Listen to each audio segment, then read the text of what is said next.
There was recently much focus upon the Mayan calendar and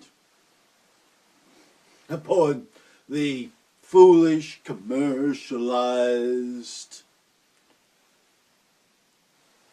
pronouncement of the end of the world.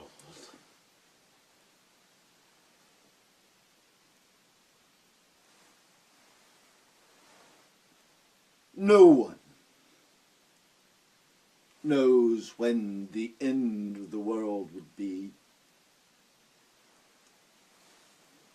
No one, no prophet, no angel, no archangel, no power knows when the end of the world will be. Jesus Christ said,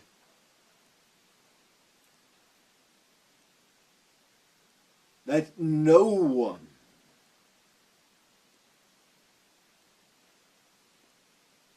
except the Father knew when the end of the world would be. But we do know that the world was created, and the moon and the stars and the sun were set in their courses to rule the seasons and the times, the ages and the epochs. And that various stages of spiritual growth have been realized through the advancement of humanity as part of the divine plan, and that such has been marked by the astrological ages, the timing and clock set in place by the divine. It is a certainty that each age must end and a new age begin. Each era must end and a new era begin. Thus, there are many epochs that mankind travels through, and thus spiritually advances collectively. Just as each individual advances, so too do societies advance and grow. So too does all of humanity advance and grow in faith, in understanding, in science, in development of social structure, and in spiritual understanding and philosophy.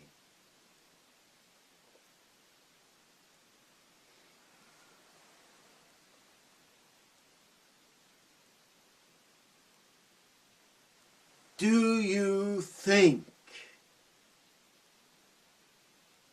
that anyone has the right to tell you the world will end at this time or that time? But is it not possible that people should be telling you there is a new age, a new time, a new era?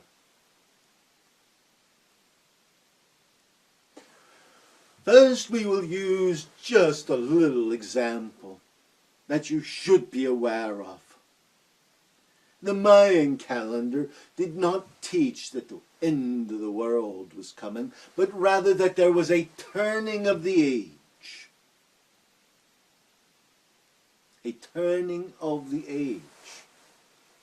And isn't it interesting that the Mayan calendar actually coincides to the basic astrological calendar used throughout most of the world?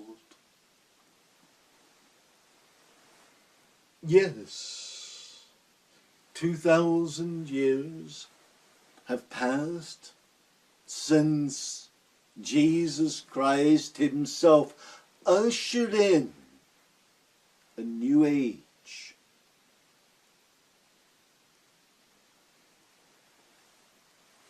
The Mayans taught that this date or calendar represented a time when new spirituality would be taught, when there would be a revival and renewal of spiritual teachings throughout the land.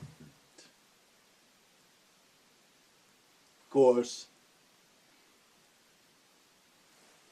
the Shakers said much the same thing for America, saying when they could be counted upon the hand of a babe, only a few of them left, that there would be a revival throughout the land.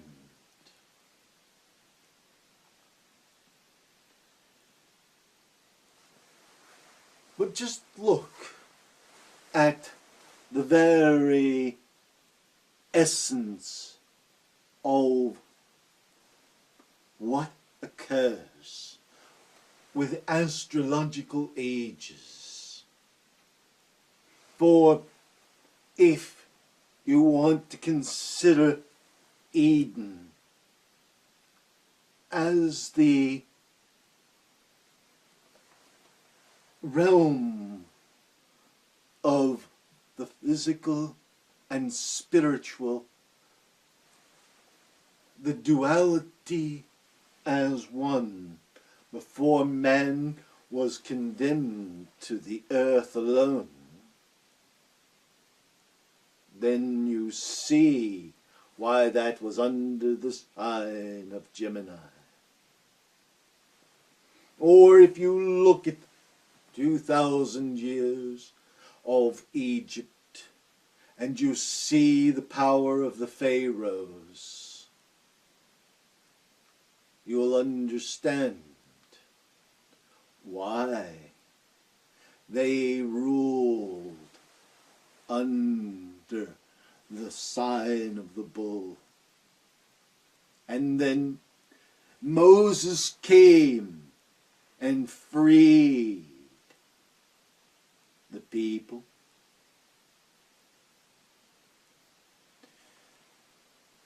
But look at it. Even before that. For there was Noah.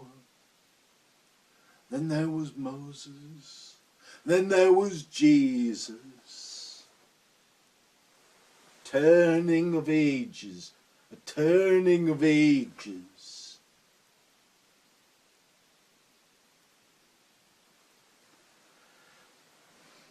And Jesus brought in an era of love. And what now, as the astrological signs change, we are taught by heavenly astrology, not by that which is used to cast fortunes and tell futures, but by that which is made to recognize the divine intent for the age. That there is now coming a time of love and wisdom, a time when compassion and understanding work hand in hand, a time when love is to be at one with wisdom. Jesus ushered in a time of great spirituality.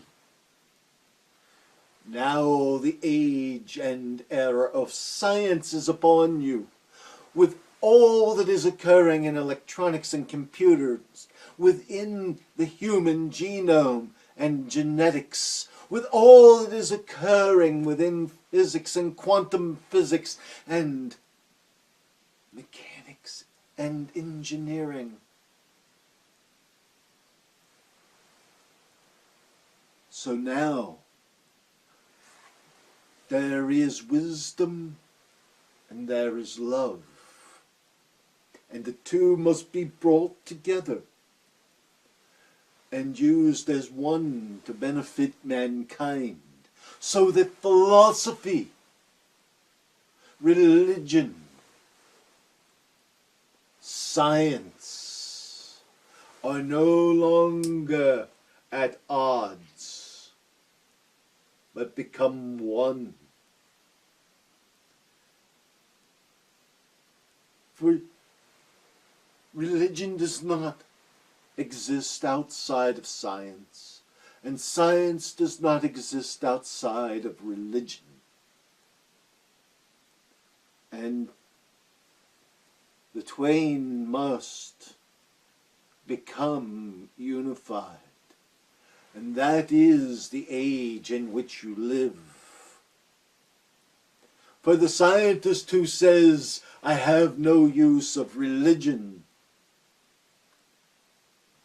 has a science that has no morals and no values.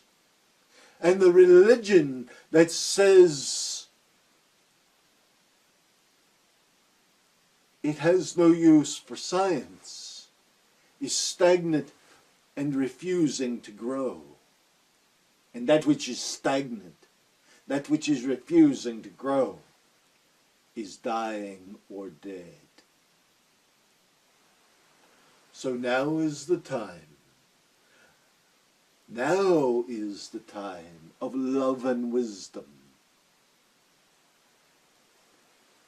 There will be great turmoil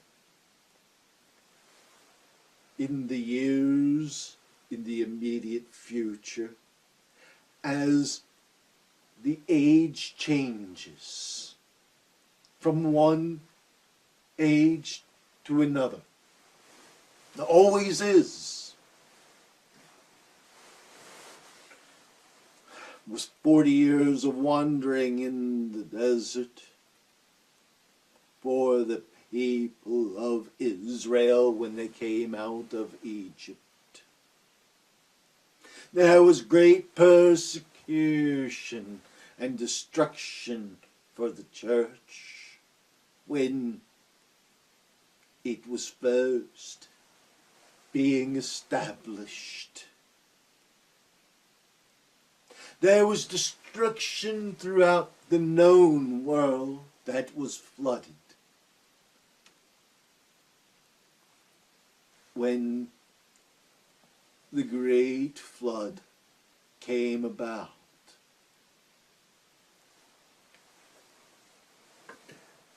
There was a time of great sorrow and agony and learning when mankind left the paradise of Eden to live in this earth of Malkuth.